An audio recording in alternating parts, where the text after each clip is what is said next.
Je vois une minorité de Congolais qui soutiennent et idéalisent les États-Unis et Israël dans leur confrontation avec l'Iran. Les États-Unis ont joué un rôle central dans le drame congolais. Mesdames et messieurs, ce que vous vivez est un schéma géopolitique froid, calculé et violent, mis en place depuis Washington dès les années 90 pour contrôler et piller vos minerais stratégiques tout en dissimulant cette opération derrière le drame du génocide rwandais. Les documents liés à la CIA, à la Maison-Blanche et au Pentagone montrent qu'au cœur du chaos rwandais, certains comme Washington ont vu une opportunité en or. Affaiblir puis démanteler le Zaïre, un État francophone jugé trop riche, trop stratégique et trop indépendant sous Mobutu. Les réfugiés Hutus ont servi de paravent.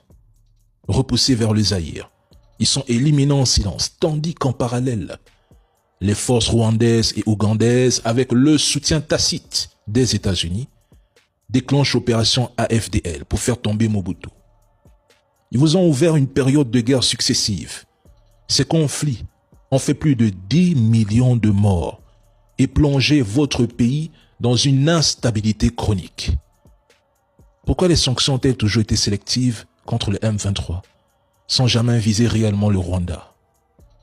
Vous croyez à une terre bénie ailleurs, alors que votre propre sous-sol contient tout pour faire du Congo un paradis et une puissance inégalée sur terre. C'est incroyable. Aujourd'hui, en 2026, avec les accords bidons de Washington, les Américains ne négocient pas votre paix.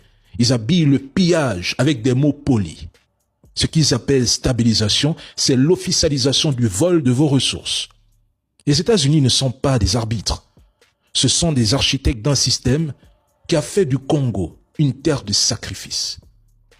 Depuis l'indépendance, rien n'a été pardonné, ni la souveraineté, ni la richesse, ni la possibilité d'échapper à leur contrôle.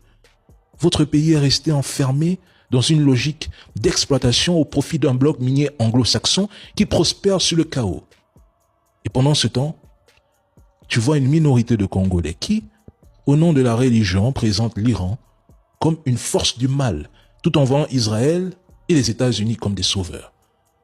Vous critiquez l'Iran, un pays qui, lui, assume un rapport de force pour défendre sa souveraineté. Mais vous, cette minorité de Congolais, vous vous battez pour quoi au juste?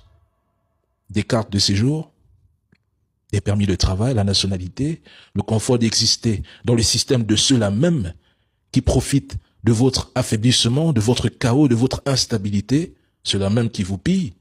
Vous vous battez pour quoi au juste? On l'écoute. Ce soir, Bloomberg qui rapporte que les États-Unis auraient utilisé presque la totalité de leur stock de missiles de croisière furtifs JASM, c'est ça qu'on appelle ça comme ça, les JASM contre l'Iran, en puisant même dans les réserves allouées à d'autres opérations telles que celle d'un éventuel conflit avec la Chine. Sur 2300 au total avant la guerre, seulement 425 resteraient maintenant. À ce rythme-là, non, ils ne peuvent pas tenir. C'est aussi ballot que ça. Ils ont tiré 800 Tomahawk sur un stock de 3000, par exemple, et ils en achètent 110 cette année. En missiles de défense solaire, ils ont consommé 3 à 4 ans de production.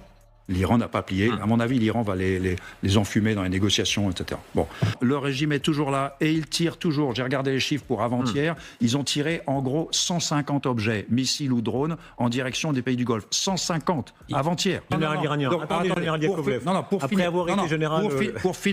Pour finir sur la position américaine, ce que Trump a réussi à faire, c'est briser le mythe de la toute-puissance militaire américaine. C'est fini. Le mythe de la toute-puissance américaine est mort. Le résultat, c'est que, grâce à Trump, on sait que le long siècle américain, commencé en 1918, s'arrête en 2026. Ils sont convaincus d'avoir gagné, les Iraniens. Et je leur donne raison. Je pense que les Iraniens ont gagné. En temps de guerre, la première victime, c'est la vérité. Étonnant d'entendre Trump affirmer que l'Iran a suppléé pour un cessez-le-feu, alors qu'en réalité, c'est Téhéran qui impose aujourd'hui ses conditions via le Pakistan pour rester dans ces négociations. Et si Washington refuse, il se retire simplement. Étonnant d'entendre Donald Trump affirmer qu'il peut ouvrir le détroit, alors que depuis 41 jours, il ne fait que bombarder et menacer, et pourtant, le détroit reste toujours sous contrôle iranien. Étonnant aussi, qu'on vous parle d'un Iran déjà tombé, alors même qu'aucune troupe américaine n'a pu être déployée à Téhéran et que même le passage naval dans le détroit reste sous contrôle iranien avec péage. L'Iran est avant tout une puissance fondée sur les missiles.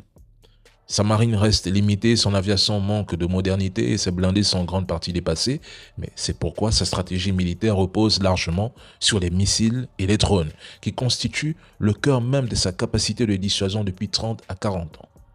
Les Occidentaux ne s'attendaient pas à une guerre qui s'étire sur 40 jours.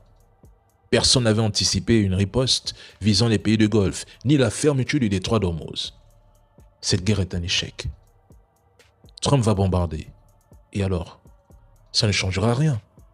Ils ne comprennent toujours pas l'Iran et comment leurs dirigeants fonctionnent, encore moins leur mentalité.